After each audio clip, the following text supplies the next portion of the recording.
if we look at calendar year 2023, two sectors stand out in terms of FII inflows. One is auto, which drew 28,746 crores of FII investments inflows, and capital goods sector, which drew 41,260 crores of rupees worth of FIIs. If I look at the capital goods sector stocks, most of them have given big returns to the investors over the last 1 year. HAL 137% over, Suzlon 280%, Bharat Forge 43%, BHEL 138%, even Siemens 41.58%. What do you make of this sector? How should the investors approach this sector now? Is it on a peak, or is it something a sector that investors can still look in to make book profits in the near term?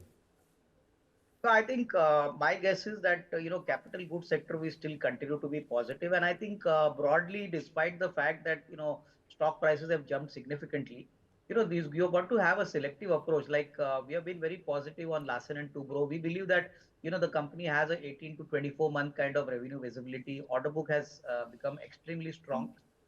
Most importantly, I think markets have understood that after almost a 10-year kind of underperformance in the capital goods sector, the sector has now taken off in a big way. Corporate capex is in a very strong kind of position.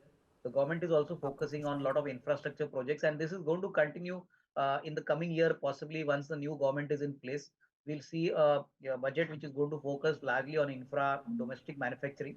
So all this points out that players like Larsen and Toubro, Cummins also, which is into the energy equipment space, because there's been a lot of news on the hydrogen side.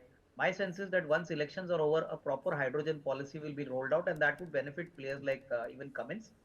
Most importantly, players like BHEL, players like Siemens India, I would believe that here prices have gone up, but definitely any opportunity on a decline, if the market's correct or if there is some profit booking, I think would be a good opportunity to accumulate here. So I think broadly we continue to be positive here, and we don't feel that one should book out profits very early, because the earnings traction for FY 25 and 26 looks pretty promising.